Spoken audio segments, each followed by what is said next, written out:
ചെയ്യാൻ പോകുന്നത് ക്രോഷറ്റിൽ ലീഫാണ്. അതിൻ്റെ നല്ല ഈസി പാറ്റേൺ ആണ് ചെയ്തെടുക്കുന്നുള്ളത്. അതിനായിട്ട് 3mm ഹുക്കാണ് എടുത്തിട്ടുള്ളത്. അപ്പോൾ നമുക്കൊന്ന് ചെയ്തെടുക്കാം. ആദ്യം തന്നെ സ്ലിപ്പ് നോട്ട് ഇട്ട് കൊടുക്കാം. സ്ലിപ്പ് നോട്ട് ഇടാൻ അറിയാത്തവരുണ്ടെങ്കിൽ ഞാൻ ഇതിനു മുമ്പും സ്ലിപ്പ് നോട്ട് എങ്ങനെയാണെന്ന് നേരെ ഡീറ്റെയിൽ ആയിട്ട് ചെയ്തിട്ടുണ്ട്. അപ്പോൾ അതൊന്ന് കണ്ടുനോക്കാം. ഇനി ചെയ്യാൻ പോകുന്നത് 12 ചെയിൻ സ്റ്റിച്ചാണ് ഇട്ട് കൊടുക്കുന്നത്. അപ്പോൾ അതൊന്ന് കൗണ്ട് ചെയ്ത് തന്നെ ഇട്ട് കൊടുക്കാം. 1 2 3 4 5 6 7 8 9 10 11 12 അങ്ങനെ 12 ചെയിൻ സ്റ്റിച്ച് ഇട്ട് കൊടുത്തിട്ടുണ്ട്. ഇനി ഫസ്റ്റത്തെ ആ ഒരു ചെയിൻ സ്കിപ്പ് ചെയ്ത് രണ്ടാമത്തെ സ്റ്റിച്ചിലോട്ട് ഒരു സിംഗിൾ ക്രോഷ് ചെയ്ത് കൊടുക്കാം. ഇനി ഒരു ചെയിൻ സ്കിപ്പ് ചെയ്ത് അടുത്ത സ്റ്റിച്ചിലോട്ട് ഹാഫ് ഡബിൾ ക്രോഷും കൂടി ചെയ്തെടുക്കാം. അത് ചെയ്യാനായിട്ട് ഹുക്ക് യാണോൾ ചെയ്ത് ചെയിനിലൂടെ കടത്തി കൊടുത്ത് ഒരു ലൂപ്പ് വലിച്ചെടുക്കുക. അപ്പോൾ ഹുക്കിൽ 3 ചെയിൻ ഉണ്ടാവും. ആ 3 കൂടി ഒന്നിച്ച് വലിക്കുന്നതാണ് ഹാഫ് ഡബിൾ ക്രോഷ്. ഇനി അടുത്ത സ്റ്റിച്ചിലോട്ട് ഒരു ഡബിൾ ക്രോഷ് ചെയ്തെടുക്കാം. ഡബിൾ ക്രോഷ് ചെയ്തെടുത്തു. ഇനി ചെയ്യാൻ പോകുന്നത് ട്രിപ്പിൾ ക്രോഷിയാണ്.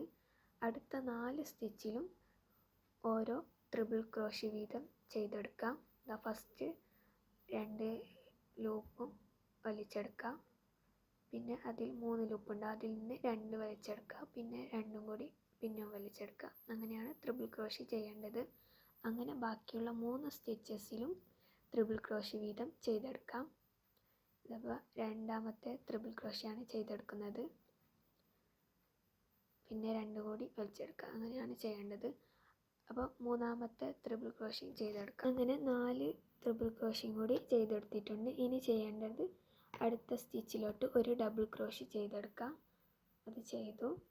ഇനി ചെയ്യേണ്ട അടുത്ത സ്റ്റിച്ചിലോട്ട് ഒരു ഹാഫ് ഡബിൾ ക്രോഷിങ് കൂടി ചെയ്തെടുക്കാം. എല്ലാം കൂടി മൊത്തത്തിൽ കൺഫ്യൂഷൻ ആവുന്നത് കൊണ്ടാണ് ഞാനിവിടെ സ്ക്രീനിൽ അതിൻ്റെ പാറ്റേൺ കൊടുക്കുന്നത്. അപ്പോൾ അതും നോക്കിയിട്ട് തന്നെ ചെയ്തെടുക്കാം. ചിലപ്പോൾ വീഡിയോയിൽ അങ്ങോട്ടും ഇങ്ങോട്ടും വോയിസ് ഓവർ എല്ലാം മാറിപ്പോയിട്ടുണ്ടാവും. അപ്പോൾ അത് നോക്കി ചെയ്യാം. ഹാഫ് ഡബിൾ ക്രോഷ് ചെയ്തതിന് ശേഷം ഇനി ചെയ്യേണ്ടത് ഒരു സിംഗിൾ ക്രോഷയാണ്. അത് ചെയ്ത് കൊടുക്കാം. ഇനി വരുന്നത് ലാസ്റ്റ് ഒരു ചെയിനും കൂടിയുണ്ട്. അതിലോട്ട് ഒരു സിംഗിൾ ക്രോഷ് ചെയ്ത് കൊടുക്കാം. ഇനി അതേ സെയിം സ്റ്റിച്ചിലോട്ട് തന്നെ ഒരു സ്ലിപ്പ് സ്റ്റിച്ച് ഇട്ട് കൊടുക്കാം. അപ്പോൾ അവിടെ കംപ്ലീറ്റ് ആയിട്ടുണ്ട്. അത് കഴിഞ്ഞ് ഒരു ചെയിൻ സ്റ്റിച്ച് ഇട്ട് കൊടുക്കാം. ഇനി റൗണ്ട് സെക്കൻഡാണ് ചെയ്യാൻ പോകുന്നത്. അത് ചെയ്യേണ്ടത് നേരെ ഓപ്പോസിറ്റ് സൈഡാണ്. അപ്പോൾ അതെങ്ങനെ ചെയ്യാമെന്ന് നോക്കാം. ആദ്യം നമ്മൾ നേരെ തിരിച്ചാണ് ഇനി ചെയ്യാൻ പോകുന്നത്. ആദ്യം സിംഗിൾ ക്രോഷ് ചെയ്ത് കൊടുക്കാം. ഇനി അടുത്ത സ്റ്റിച്ചിലോട്ട് ഒരു ഹാഫ് ഡബിൾ ക്രോഷും കൂടി ചെയ്തെടുക്കാം. ഹുക്കിനെ ഇൻസേർട്ട് ചെയ്യാം. അപ്പോൾ ഹുക്കിൽ 3 ലൂപ്പ് ഉണ്ടാവും. അതിന് 3 കൂടി വലിച്ചെടുക്കാം. അപ്പോൾ ഹാഫ് ഡബിൾ ക്രോഷയായി. ഇനി നെക്സ്റ്റ് സ്റ്റിച്ചിലോട്ട് ഒരു ഡബിൾ ക്രോഷ് ചെയ്തെടുക്കാം. യാൺ ഓവർ ചെയ്ത് ഹുക്കിനെ ഇൻസേർട്ട് ചെയ്യാം. പിന്നെ യാൺ ഓവർ ചെയ്ത് പിന്നെ 2 ലൂപ്പിനെ വലിച്ചെടുക്കാം. പിന്നെ 2 ലൂപ്പിനെ വലിച്ചെടുക്കാം. അപ്പോൾ ഡബിൾ ക്രോഷയായി. ഇനി നേരത്തെ ചെയ്തതുപോലെ ട്രിപ്പിൾ ക്രോഷ് ചെയ്തെടുക്കാം. 4 സ്റ്റിച്ചസിലായിട്ട് ഓരോ ട്രിപ്പിൾ ക്രോഷ് കൂടി ചെയ്തെടുക്കാം. ഇനി അടുത്ത സ്റ്റിച്ചിലോട്ട് ഒരു ഡബിൾ ക്രോഷ് ചെയ്ത് കൊടുക്കാം. പിന്നെ നെക്സ്റ്റ് സ്റ്റിച്ചിലോട്ട് ഹാഫ് ഡബിൾ ക്രോഷ് ചെയ്തെടുക്കാം. പിന്നെ വരുന്നത് ഒരു സ്റ്റിച്ചാണ്. ആ ഒരു ചെയിനിലോട്ട് സ്റ്റിച്ചാണ്. ആ ഒരു സ്റ്റിച്ചിലോട്ട് ഒരു സ്ലിപ്പ് സ്റ്റിച്ചും കൂടി ഇട്ട് കൊടുക്കാം. അപ്പോൾ അവിടെ കംപ്ലീറ്റ് ആയിട്ടുണ്ട്. ഇങ്ങനെയാണ് ഒരു ലീഫിൻ്റെ ഒരു പാറ്റേൺ വരുന്നത്. അപ്പോൾ ഇതിൽ തന്നെ എന്തെങ്കിലും ഡൗട്ട് ഉണ്ടെങ്കിൽ കമൻറ്റിൽ ചോദിക്കുക. അപ്പോൾ ഇത് കൂടെ തന്നെ ഞാൻ അതിൻ്റെ പാറ്റേൺ ടൈപ്പാക്കി കൊടുക്കുന്നുണ്ട്. അത് നോക്കി തന്നെ ചെയ്തെടുക്കാം. വീഡിയോയിൽ അങ്ങോട്ടും ഇങ്ങോട്ടൊക്കെ മാറിപ്പോയിട്ടുണ്ടാവും. അതിനാണ് ഞാൻ ചെയ്യുന്നത് പോലെ അതിൻ്റെ മുകളിലായിട്ട് ടൈപ്പ് ചെയ്ത് കൊടുക്കുന്നത്. അപ്പോൾ അത് നോക്കിയിട്ട് തന്നെ ചെയ്തെടുക്കാം.